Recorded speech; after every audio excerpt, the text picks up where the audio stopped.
How was my social life affected by owning my own business? Actually, it improved it. Through all the people that I was in contact with, I ended up making many friends. And in Tallahassee, I pretty much could not go into a grocery store or anywhere without seeing someone I knew. Because after a while, hundreds and hundreds of people went through the Party Stepper doors and were working. And this was students, moms who needed an extra job, people who needed part-time work.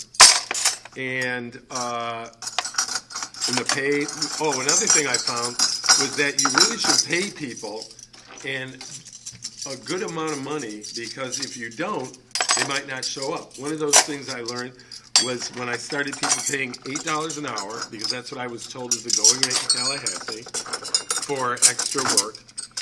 People were late, they weren't showing up. When I went to $10 an hour, they were always there. And if they weren't, I gave them the 1, 2, 3 chance you're out. The first time, if they called and they were late, it was no problem. The second time, if they called and they were late again, still no problem. The third time, if they didn't call and they were late, they were out. Because my business had to have, if I promised that there would be 5 people at a certain time in a place, that person would make me look very bad if they didn't show up, especially if they didn't call. Usually if people called, I gave them a number of chances, but if they just didn't call, it said to me that they didn't care about the job, and I was able to get rid of them just like that. Did you have a lot of turnover, or do you have a lot of long-term employees?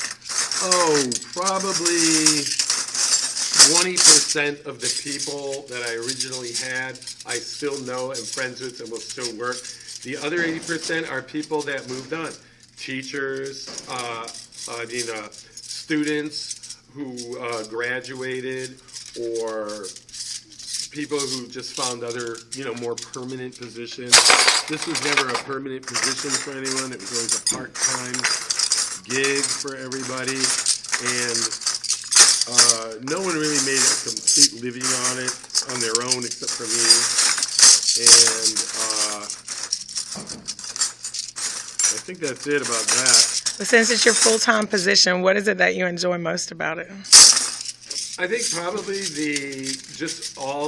every situation was different. I got to go to dozens and dozens of venues in town using, over the years, hundreds of different people, and meeting hundreds of different people from all around that threw parties in town or had banquets or dinners. Many weddings. Weddings are always fun to me.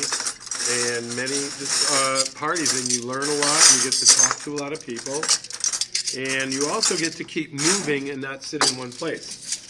Which you seem to be very good at. The only time I had to sit in one place for a while was once a week, when I would sit at the computer and have to bill everybody for the services. And that and the same day, I would also pay everybody for the previous 2 weeks that they had worked. So there was a certain amount of paperwork, but not a lot, but a certain amount of paperwork every week that I had to keep up with. Every day, there was about an hour of paperwork, and then once a week, 3 or 4 hours worth of paperwork that I would have to do. Was the paperwork the most aggravating part of it? No. The most aggravating part of Party Staffers, all in all, I would say, has to be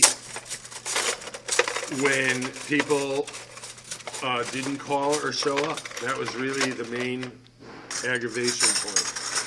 Do you see every once in a while there were people who didn't want to follow the rules that we all had, which were many times not even my rules, but the rules that a building had according to how we were supposed to put things away or something like this. But for the most part, it was just people who didn't bother to call when they were going to be late or not show up.